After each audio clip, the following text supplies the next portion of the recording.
미친듯이 침을 흘리고 있습니다. 그는 왜 그곳을 노리고 있는 걸까요? 그린란드에 사람이 처음 살기 시작한 건 단군 왕검이 고조선을 건국하기도 전인 기원전 2500년경인데 시베리아에서 건너온 에스키모인들이 정착해 살기 시작했다고 합니다. 이 그린란드의 역사를 설명하려면 에릭 더 레드라는 이 바이킹족의 한 인물을 빼먹을 수가 없는데, 에릭은 홀란드의 나라 노르웨이에서 태어났지만 그의 아버지가 범죄를 저질러 아이슬란드로 추방되었고 추방자의 아들로 손가락질을 받으면서 자랐다고 합니다. 이후 아이슬란드에서는 잘 정착하나 싶었지만 피는 못 속인다고 이번엔 에릭이 범죄를 저질러 결국 아이슬란드를 떠나게 되는 3년간의 추방령을 선고받게 되었습니다. 에릭은 아이슬란드를 떠나 서쪽으로 항해를 시작하다가 어느 날 빙하로 덮여있는 큰 섬을 발견하게 되었는데 그곳이 현재의 초록의 땅이라 불리는 그린란드였다고 합니다. 하지만 그린란드는 그들의 이주를 반겨주지 않는 듯 굉장히 척박한 환경을 가지고 있었기 때문에 에릭의 가족들은 그곳에서 굉장히 힘든 생활을 했다고 합니다. 도저히 자기들끼리만 그린란드에서 버틸 수 없다는 생각이 들자 에릭은 그린란드를 초록의 땅이라는 긍정적인 이름을 붙여서 홍보를 했고, 이에 속아서 그린란드를 온 바이킹들과 농장과 마을을 세우며 남부 그린란드에 정착지를 만들고 번성할 수 있었다고 합니다. 에릭은 아이슬란드에서는 추방된 범죄자였지만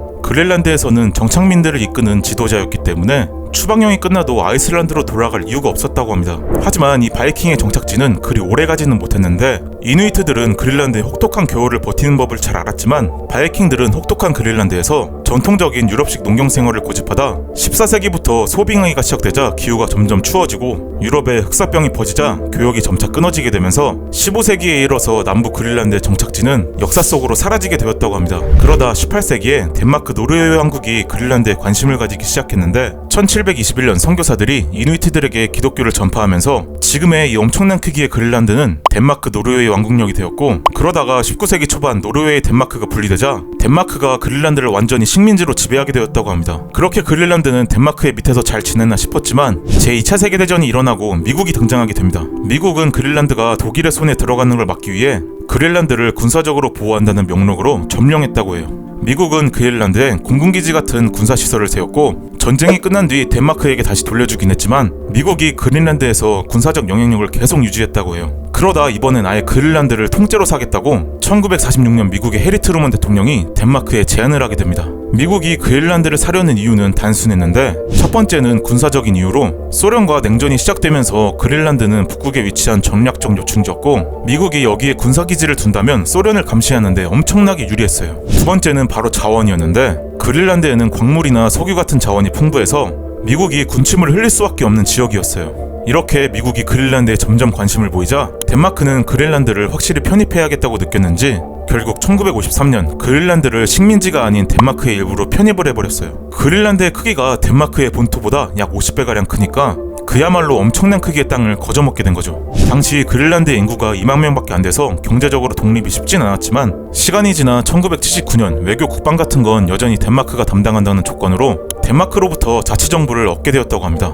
그런데 21세기 들어서 또다시 그린란드에 군침을 흘리는 국가들이 생겼는데 바로 그린란드에 엄청난 히토류 광산이 발견된 것 때문이었어요.